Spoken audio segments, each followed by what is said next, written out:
All right, in this section, I'm going to warm you guys up to the concepts that we're going to be discussing in these case studies, in these gameplays that we'll be going over. So, first things first, we're going to talk about the attacking the 9 spaces on the field. Again, this is kind of just a fancy name. Again, the 9 spaces on the field is going to be the short right part of the field, the medium right part, deep right, short mid, mid, deep mid. You guys get the point. And then obviously short left, medium left, deep left. So that's how I visualize the field. So, and when I say short right, I mean like 0 to 9 yards. And when I say medium right, I say like 10 to 19 yards, and then deep right is anything over 20 yards. Yeah, and deep middle, yeah, anything. So those deep portions, anything over 20. The short portions, 0 to 9 yards about, and the medium parts is 10 to 19. So, and that's kind of what I'm going to be looking at after these plays. So let me just snap a random play here.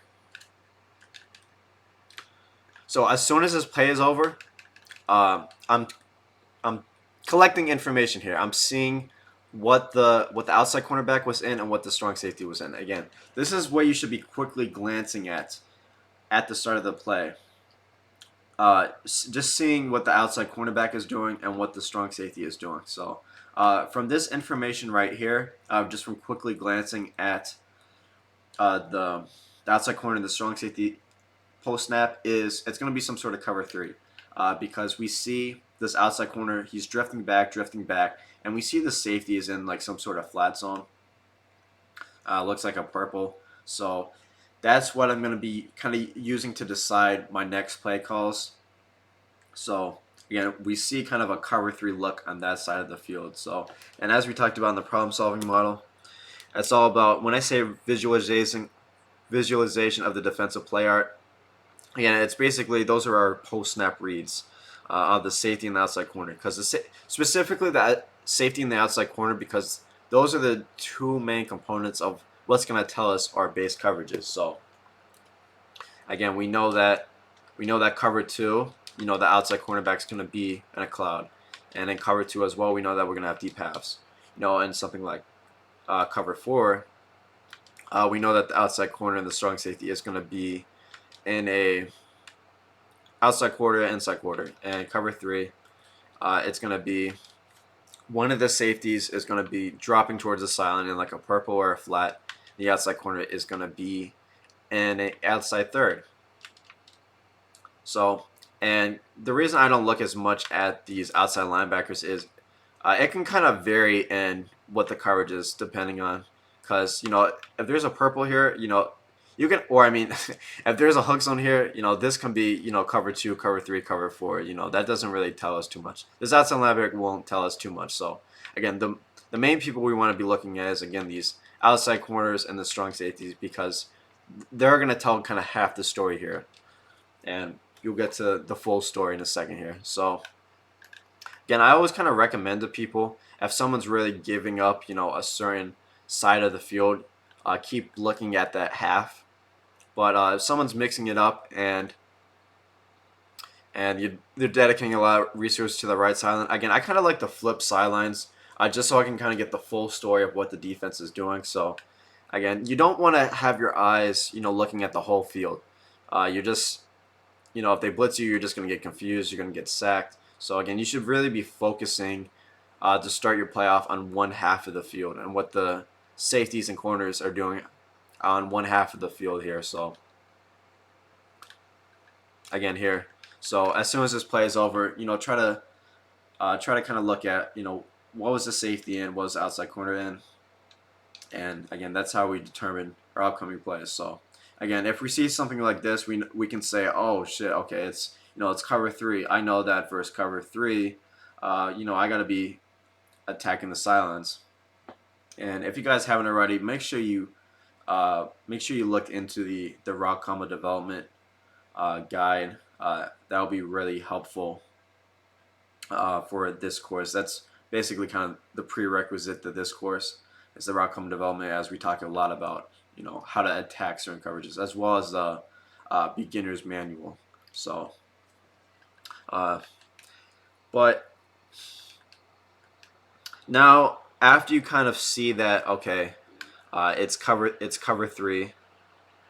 It's cover three with a purple on about 5 or 10. Okay, we got to kind of ask ourselves now. Okay, now we identify what are the open spaces of the field here. We read, okay, cover three with about a 10-yard purple. So again, it's time to ask yourselves what part of the field is going to be open here, specifically on the side that we're looking at. So again, the answer here would be the deep right part of the field. So again, if we run like a crosser and like a streak, the crosser is going to be wide open on this deep right part of the field because again he's putting his purple here on 10. Again, he's not respecting that deep right part of the field here. So again, I like to make people respect those deep portions of the field, and then we can kind of really kill them underneath.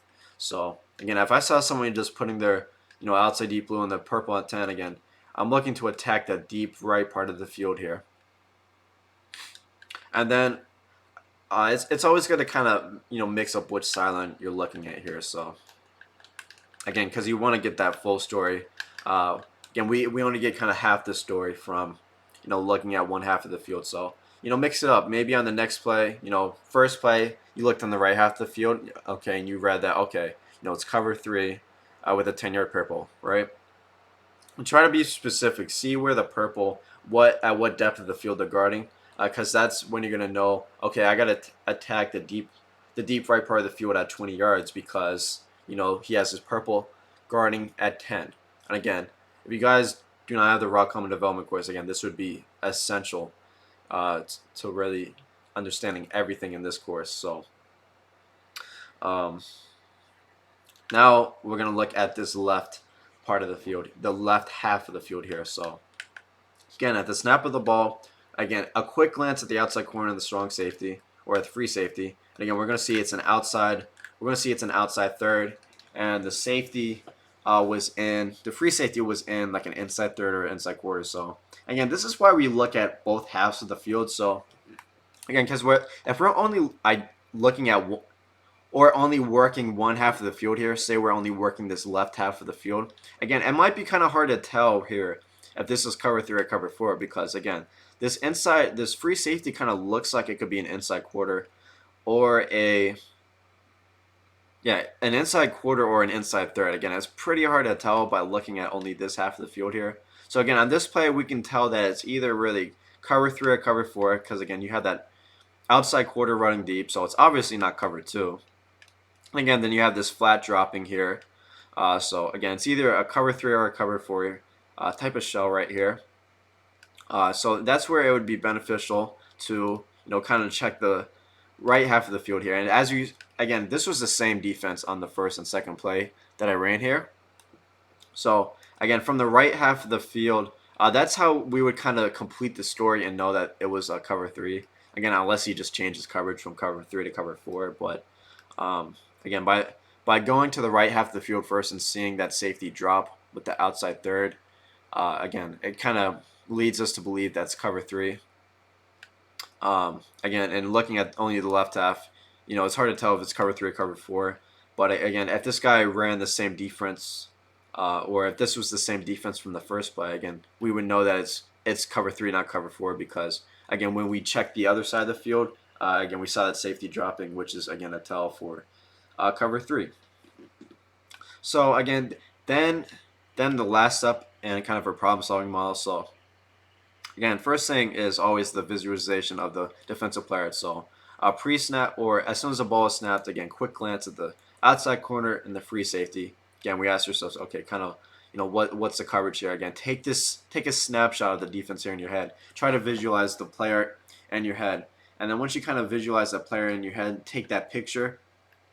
Again, then it's all about identifying the open space on the field. So again, it looks like he's hard flatting over here, and it looks like this guy's in the outside third. So we're gonna have, from looking at this left half of the field, again, we're gonna have the medium left portion of the field open and the deep left portion of the field open. So again, anything from 10 to 30, anything from like 10 to 30 yards, that's a portion of the field that's open, and that's the field I'm going to kind of be looking to attack here. Again, then it's all about knowing, okay, what routes get to the open spaces, and again, that's where the route combo development course would come into play. But again, we'll obviously mix that in because again, that's such an essential part. So again, we know that the routes that run 10 to 30 yards that are actually effective in Madden is again going to be these corner routes and crossing routes that get to those spaces of the field. So again, guys, and this is again a really key portion here. So, and we're going to be covering each of these in more detail, in the gameplays, and you guys are actually going to get to see, millions of examples of, this kind of problem-solving model we got here.